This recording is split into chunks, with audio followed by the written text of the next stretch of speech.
It's Avis, and today I'm back with another video, and once again I'm going to be doing another cleat review, and today it's going to be on the Puma One 19.1 in the blue, black, and red colorway. So let's get first a look at the boot first of all. Keep it out of the way. And yeah, so this is what the boot looks like. Let me get the both out for you real quick. The box seat to the side. And yeah, so this is what the shoes look like. These are the cleats, and yeah, that's the sole plate. So yeah, this is what they look like. So first I'm going to start off by talking about the cleat itself and how I think about it aesthetically and how I think the looks of it are. So honestly, in my opinion, I really like this colorway. Yeah, when I ordered it, I was really like, I really admired the way that it looks. I really like the little speckles here of red, the splatter paint speckles over here of red. I really like on the other side too. The one labeling looks so nice in this font that they have written over here. And I thought that the swerves over here on the leather in the front and also going to the sides on the synthetic part and on both sides looked really cool, and they added a nice touch to it. I think the sock part, the mid-collar looking aspect looked really nice on it as well. And also the Puma One logoing over here. And obviously this big bright red logo. I think that really contrasts well with the rest of the boot. And let's move on to the sole plate. So the sole plate looks really good in my opinion. We have these translucent studs, these with a hint of like blue on them. We have this pattern going down here, which is just for aesthetics, but I think it looks really cool. And we also have this contrasting red Puma logo on the bottom, which goes with the rest of the labeling and the Puma stuff here. Also one over here on this side, and yeah, and we also have an external heel counter, which personally I really like the look of the external heel counter. I think that they look a lot better than internal ones, and I also feel like they kind of gave me a little bit better heel lockdown in my opinion, or maybe it's just a mental thing, I'm not sure, but I really like the way they look and like the way they feel as well. Okay, so now let's get into talking about the upper of the shoe and overall just the materials in general. So the upper of the boot, let's talk about the toe box first. So the toe box from like this blue line, so all the blue parts on the toe box, so from here on the lateral side all the way to the inside on the medial side over here to this point, this is all made of some premium really nice and soft kangaroo leather, as you can see, right? There's no stitching. They just have an inner liner, as you can see, a foam liner, and the back to support it, which is pretty common nowadays for leather boots. So the toe box consists of this really nice and plush leather material, and behind the toe box we have this mostly it's all synthetic behind it. So they have this really nice and pretty thin feeling synthetic. It's structured, but it's also thin at the same time, which is really nice. It's got a lot of that speed feel to it, right? The shoe itself is super lightweight as well. So we have synthetic going back from here, as you can see, and that wraps around almost basically the rest of the boot.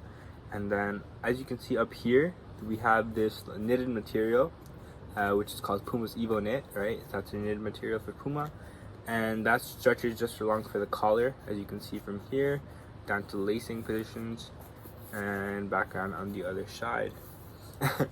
And yeah, so that's their Evo Knit, and that's just for the collar, just to give it a more sock-like feel and a more sock-like transition while you're wearing the boot and all that type of stuff. So yeah, we have that. And I think now let's get into the sole plate of the shoe. So the sole plate consists of pretty basic TPU material. The feel of it so far is pretty rigid, which is, depending on what you like, it can be good and bad. It can be both positive and negative. Personally, I do like a more flexible sole plate myself, because I feel like that gives me more freedom with my foot and kind of just feels more comfortable in my opinion, right? But I know a lot of people do prefer a more speed boot type, more rigid sole plate that we have, for example, on this one, right? So yeah, this one is pretty rigid. It will be very responsive and fast feeling and lightweight. And yeah, so let's talk about the insole. That's what it's called. Yeah, let me get this thing out.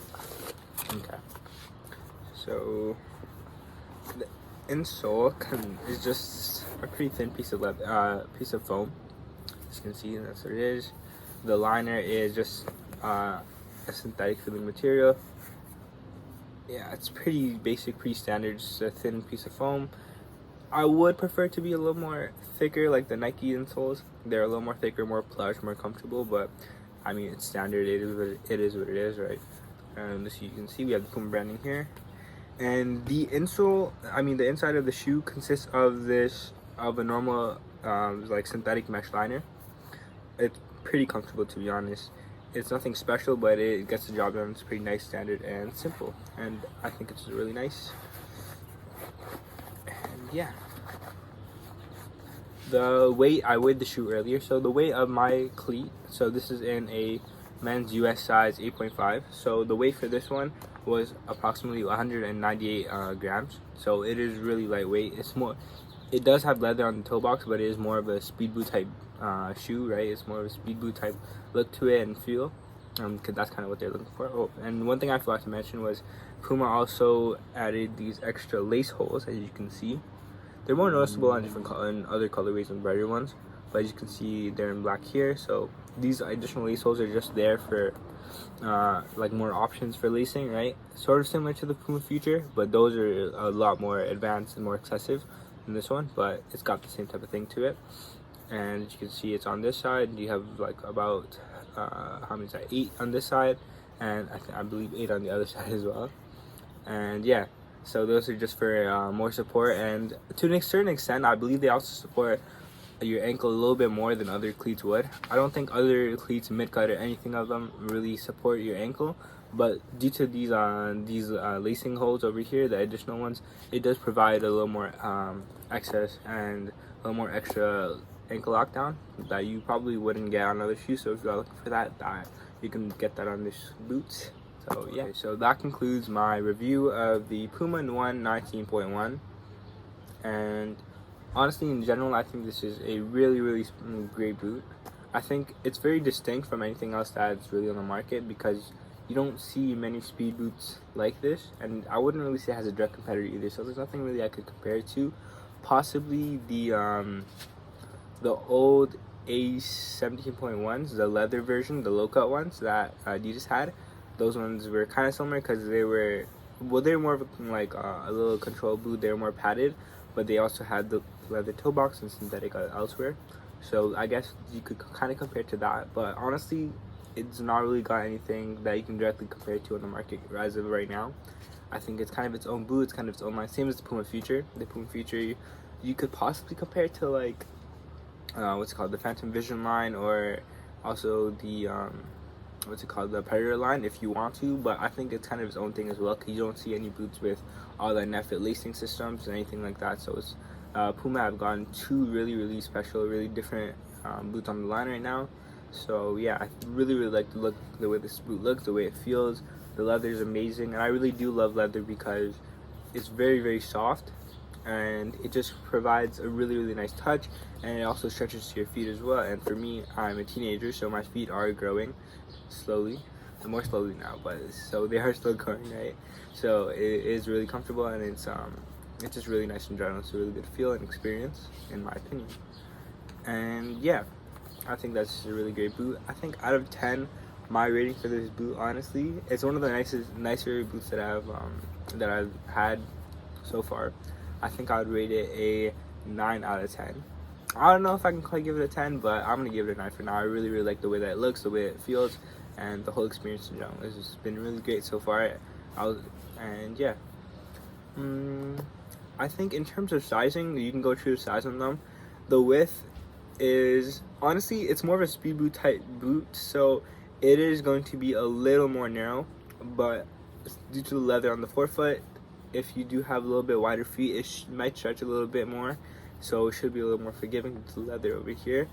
So honestly, I think it should fit most foot types, and as I said, sizing is true to size. So yeah, so for me, I'm a size 8.5, so I went with the 8.5, and they fit me pretty perfectly. So yeah. Well, anyways, that was the video. I hope you guys enjoyed it, and don't forget to leave a like and subscribe to my channel. Thank you so much.